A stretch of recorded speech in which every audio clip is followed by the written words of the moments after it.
Syafa Azhara dengan NPM 2404 2010055 dari Program Studi Administrasi Bisnis Bela Negara kelas G160.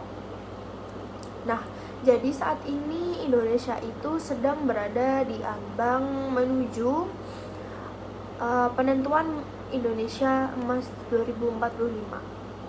Di tengah meningkatnya ketegangan geopolitik, persaingan ekonomi global, serta ancaman perang non-militer, konsep bela negara tidak lagi dapat dipahami secara sempit sebagai pertahanan bersenjata.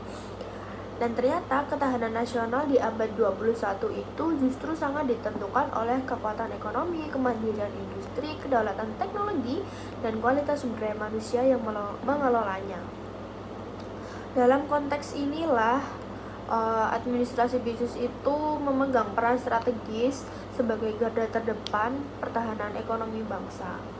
Dan setiap tahun itu Indonesia melahirkan ratusan ribu lulusan administrasi bisnis yang kelak akan menjadi pengambil keputusan di sektor korporasi, keuangan, dan industri strategis.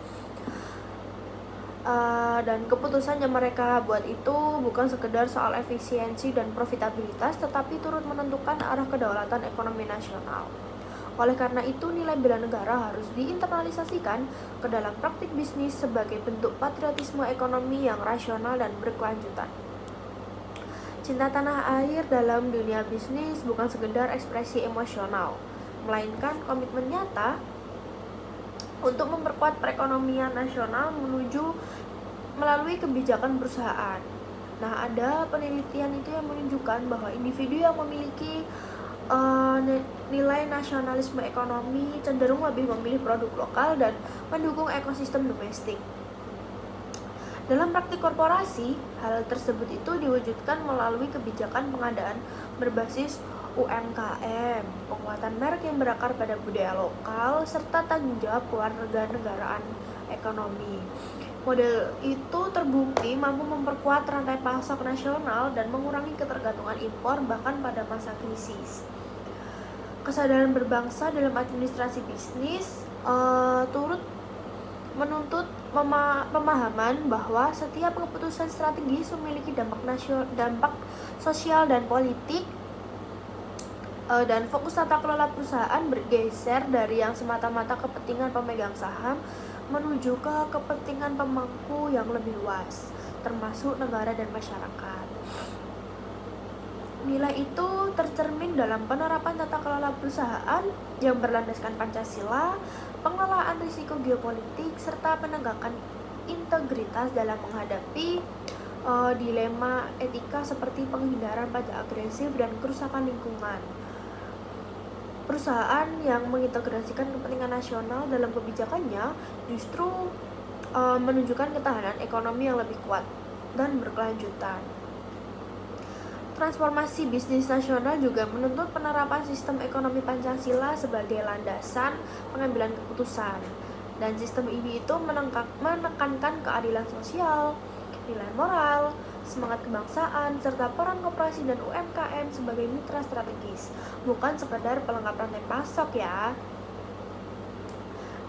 Dan pendekatan ini tuh mendorong perubahan dalam pengelolaan sumber daya manusia menuju penghormatan atas martabat manusia, penerapan upah yang adil, serta distribusi keuntungan yang lebih inklusif. Kolaborasi antara korporasi besar, koperasi, dan pelaku usaha kecil terbukti mampu menciptakan pertumbuhan ekonomi yang lebih merata dan tangguh. Dalam perspektif bela negara, keberanian berkorban dalam dunia bisnis dipahami sebagai pilihan strategis antara keuntungan jangka pendek dan kepentingan jangka panjang bangsa. Dan sejumlah kebijakan bisnis yang secara ekonomi tampak merugikan dalam jangka pendek itu seperti pengendalian harga atau investasi riset untuk substitusi impor ternyata justru memberikan manfaat besar bagi stabilitas nasional, loyalitas konsumen, dan nilai perusahaan dalam jangka panjang. Pengorbanan yang dilandasi kepentingan nasional terbukti menjadi sumber keunggulan kompetitif yang berkelanjutan. Ketahanan ekonomi juga mensyaratkan kesiapan mental dan fisik para pelaku bisnis. Di era disrupsi, kemampuan intelektual untuk membaca ancaman ekonomi global harus diimbangi dengan kecerdasan emosional dalam mengelola krisis serta kecerdasan spiritual dalam menjaga integritas. Kondisi fisik yang prima pun menjadi faktor penting dalam menjaga produktivitas dan ketangguhan organisasi. Pendidikan administrasi itu berperan penting dalam membentuk kapasitas ini melalui pembelajaran berbasis simulasi krisis, etika strategis, serta ketahanan mental dan fisik. Meski demikian, implementasi nilai bela negara dalam bisnis itu masih menghadapi berbagai tantangan, mulai dari dominasi paradigma global tanpa konteks nasional, keterbatasan pendidik yang memiliki kompetensi bela negara, hingga tekanan standar internasional yang seringkali tidak sejalan dengan kepentingan nasional. Oleh karena itu, diperlukan langkah strategis untuk langkah strategisnya itu melalui penguatan regulasi, pembentukan lembaga penilaian kepentingan nasional, serta reformasi pendidikan bisnis agar nilai Pancasila dan bela negara menjadi arus utama.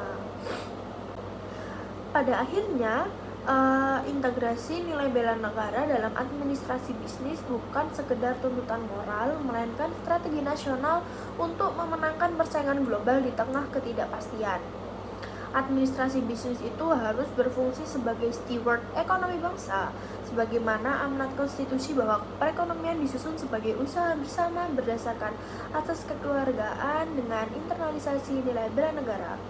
Lulusan administrasi bisnis itu tidak hanya menjadi manajer yang kompeten secara teknis, tetapi pelaku ekonomi yang berintegritas, berdaulat, dan berorientasi pada kemajuan bangsa. Dan inilah fondasi utama untuk mewujudkan Indonesia Emas 2045, tidak hanya kuat secara pertumbuhan, tetapi juga kokoh dalam kedaulatan. Mungkin itu yang saya sampaikan terkait artikel yang telah saya buat untuk tugas EAS Bela Negara. Sekian dan terima kasih.